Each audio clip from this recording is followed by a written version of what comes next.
the sand. And they did. And they shall scoff at the kings, like the United Arab Emirates and all those other people, saying, "Get out of there, Saddam," you know. And the princes shall be a scorn unto them. And that happened during that time, 10 years ago just about. They shall deride every stronghold, for they shall heap dust and take it. And they did. I feel that's heap dust and shall take it.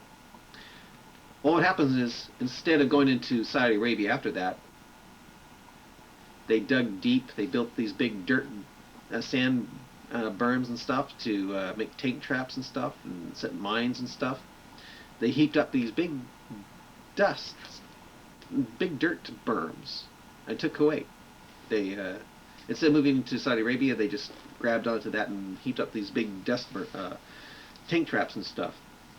So that's been fulfilled. And shall heap dust and take it, and they did.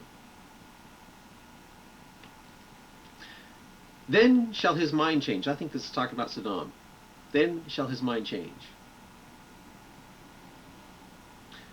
And he shall pass over and offend, imputing his power unto his God. What happened was, when he saw that Bush was getting ready to, looks like he meant business by building up all these troops into Saudi Arabia and stuff, Saddam tried to get people on his side by making him look like Mr. Muslim here. He put "God is great" on the flag of Kuwait, on the flag of Iraq, to make him look like he wanted to make it a religious war.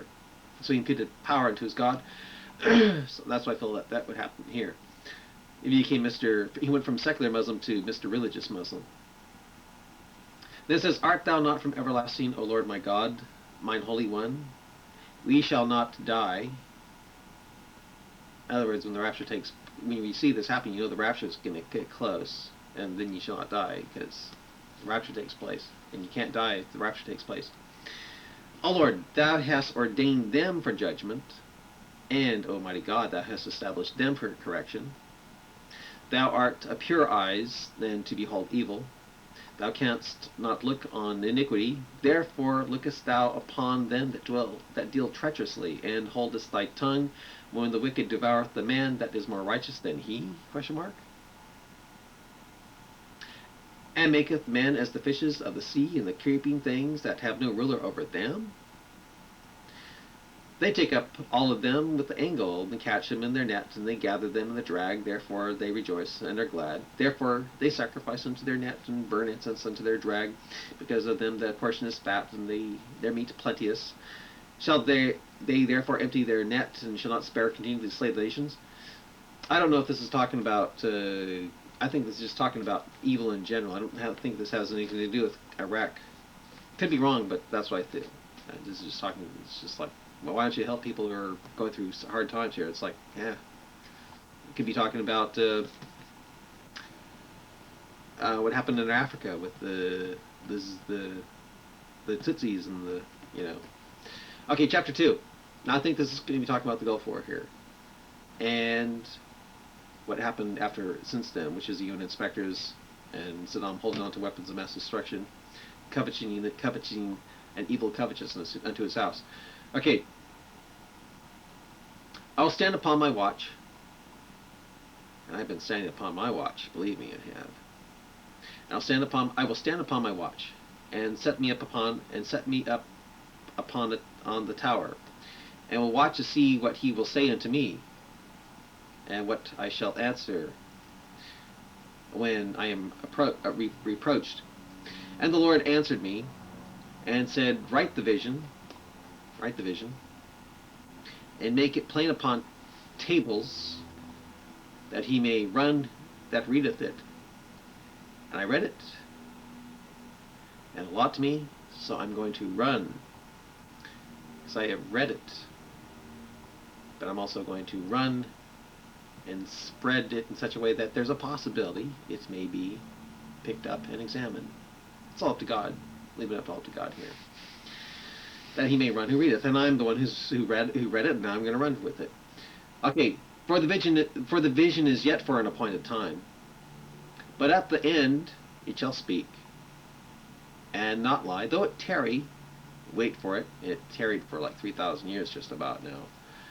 Because it will surely come, it will not tarry. Well, so in other words, it's tarrying, but when it starts coming, then it will not tarry. So it's like saying when Christ said, "Behold, I come quickly." Um,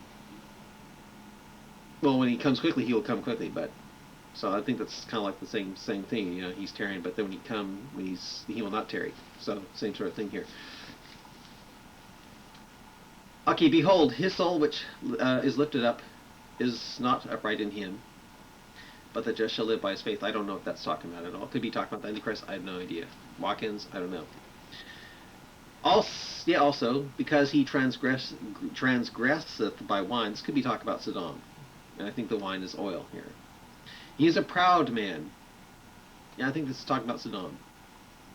Yeah, also because he transgresseth by wine, oil, gasoline. He is a proud man, neither keepeth at home. Yeah, he didn't stay. He tried to invade Iran, then he tried to invade Kuwait, and then later on he even went into Saudi Arabia briefly. But they're during the Gulf War. Neither keepeth at home, who enlarges his desire as hell, on those weapons of mass destruction, and is as death. That's Saddam. Boy, you just think of crossing and he'll shoot you or have someone kill your family or something like that, and cannot be satisfied, but gathereth unto him all nations. And he did that during the Gulf War. He gathered all the nations, gathered unto him all the nations. I mean, a lot of nations turned against him. It wasn't all, but a lot of them turned against him. Gathered all the nations, and heapeth unto him all people. And he made guests in his country. Shall not all these take up a parable against him, and a taunting proverb against him, and say, Woe to him that increaseth that which is not his? That's Kuwait, Woe to him that take Kuwait. I feel. How long? How long is he going to be Kuwait? How long is he going to be in Kuwait? How long? And to him that ladeth himself with thick clay. I don't know what that ladeth himself with thick clay is. You look up, means pledges. I don't know what that means. I don't understand that. But I think that's talking about Saddam and Kuwait, that first part. Okay, shall they not rise up suddenly, and shall bite thee, and awake that shall vex thee, and thou shalt be for booties unto them? And that happened. I feel that's been fulfilled with the Gulf War. Because thou hast spoiled many nations. I think this is talking about future stuff here. Because thou hast spoiled many nations, all the remnant of the people shall spoil thee.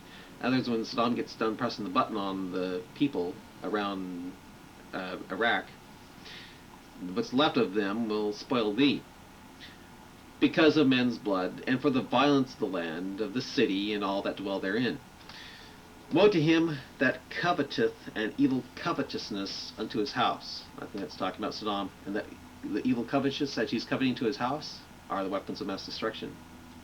He wants weapons of mass destruction. That's what he's coveting. That's an evil wanting to his house, his country. That he may set his nest on high, that he may be delivered from the power of evil.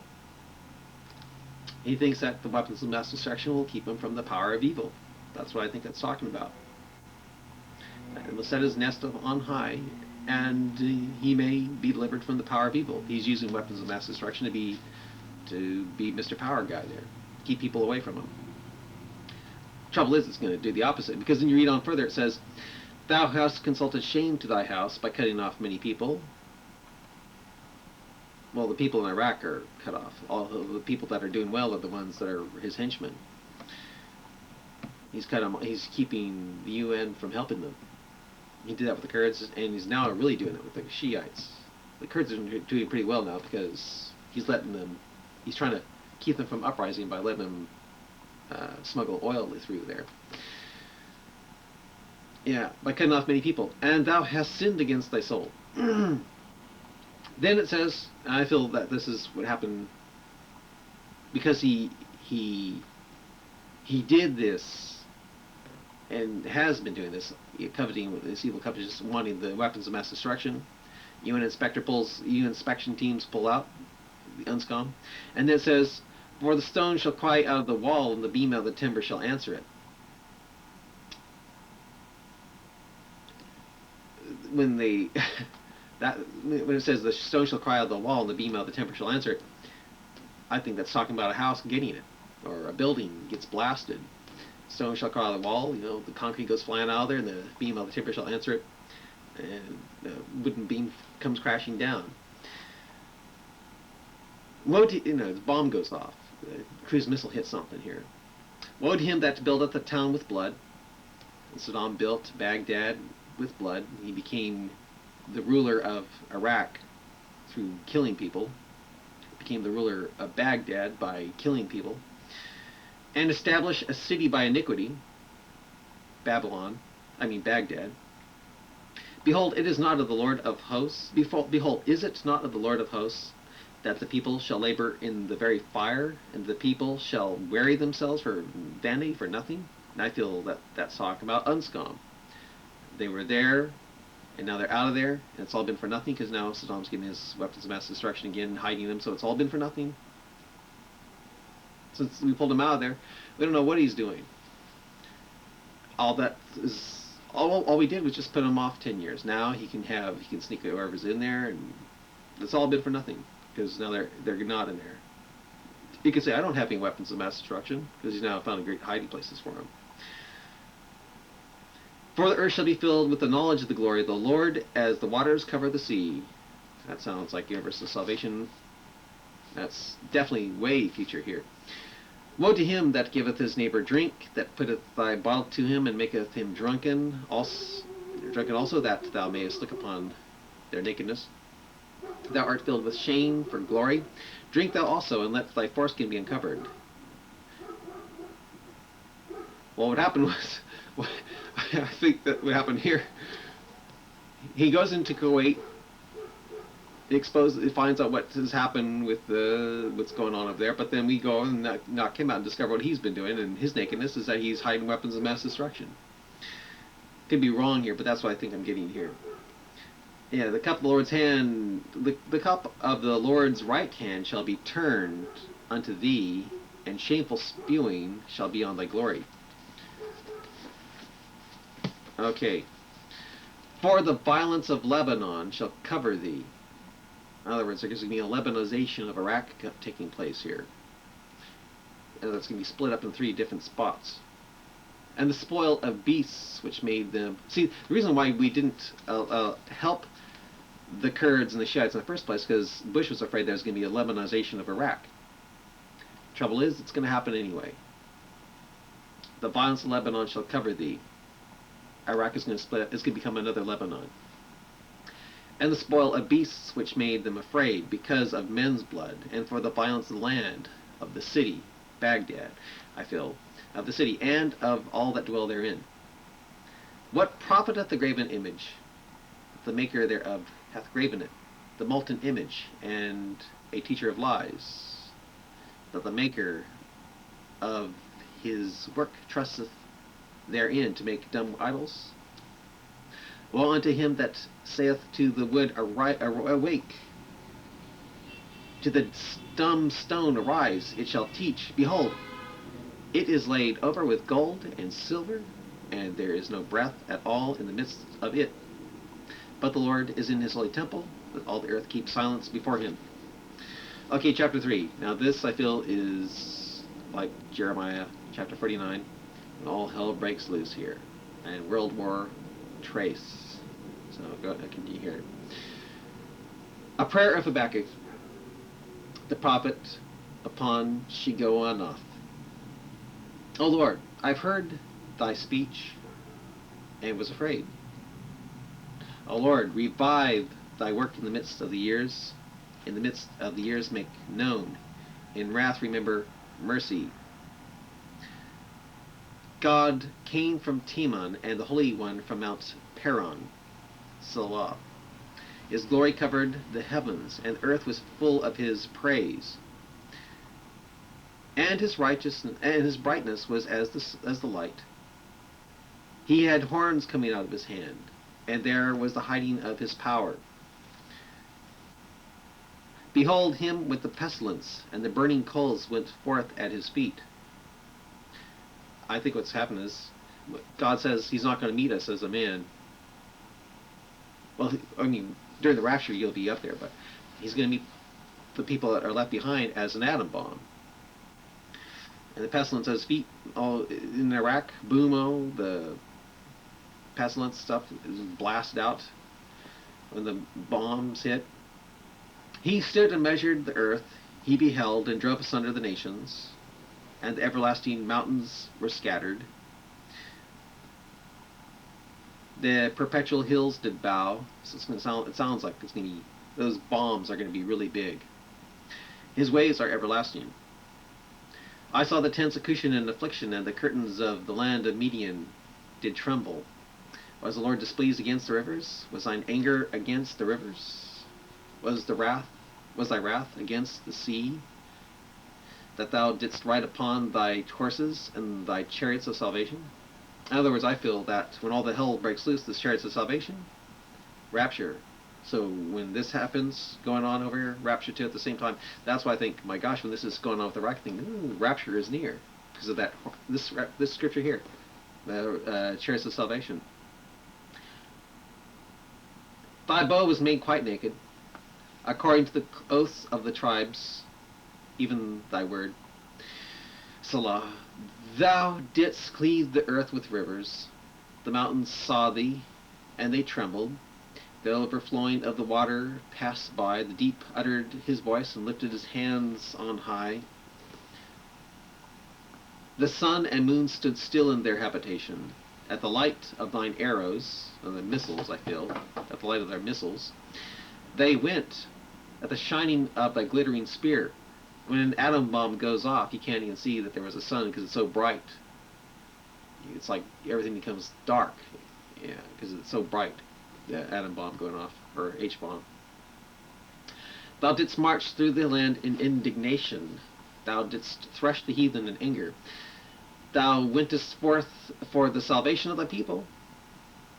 So, in other words, the rapture will take place, and the Israelis, children of Israel, and the Jews, some of them, most of them, will be protected here. They'll be saved. So there'll be a mixture of destruction and salvation going on at the same time when all this takes place.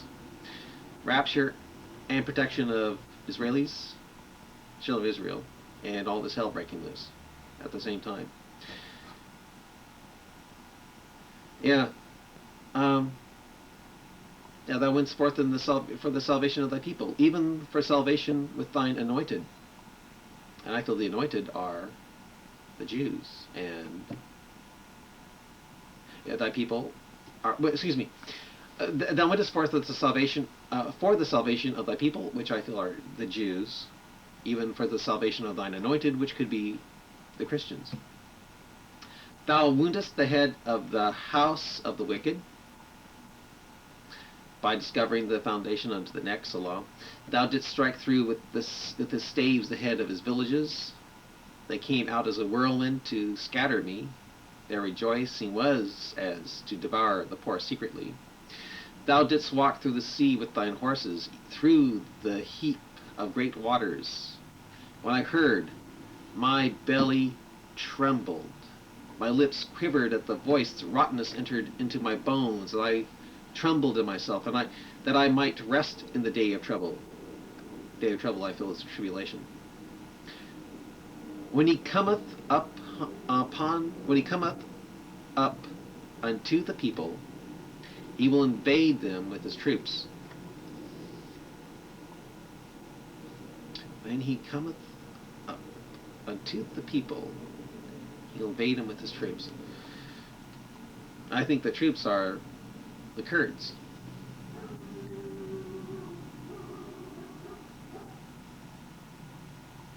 Although the fig tree shall not blossom,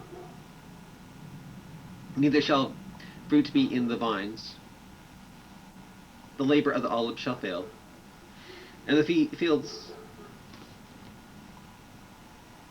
excuse me, and the field shall yield no meat. The flock shall be cut off from the fold, and there shall be no herd in the stalls. And it sounds like tribulation to me. Yet I will rejoice in the Lord. I will joy in the God of my salvation. The Lord God is my strength, and he will make my feet like hinds' feet, and he will make me to walk upon mine high places, the chief singer on my stringed instrument. In other words, Habakkuk is going to go around with little hoopies on his feet. Little hoopies on his feet. Anyway, I think those scriptures I read you, those chapters, are about to be fulfilled if we start helping the Kurds and the Shiites overthrow Saddam. That's what I think that's talking about there. Anyway, I'm done for now. Over and out. Bye.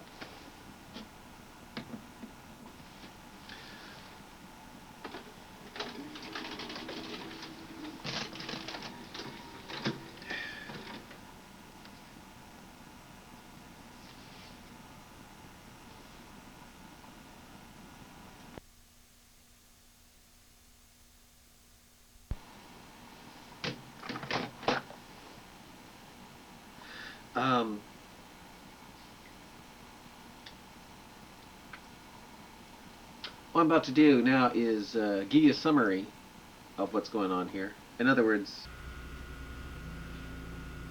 over and out. Bruce Ramsey.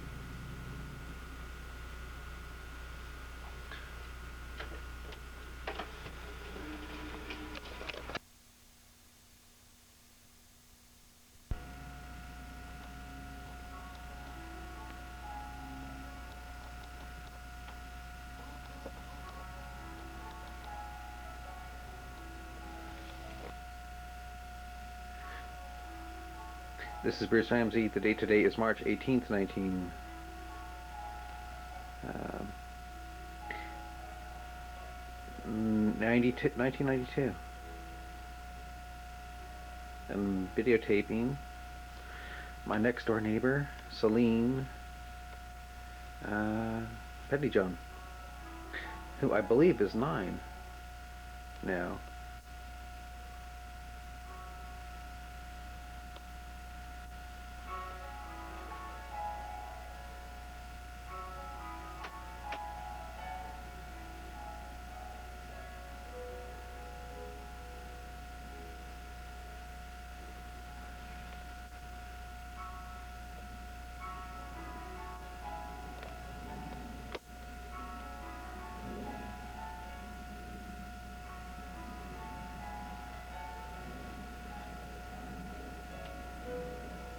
I don't know who the African American is.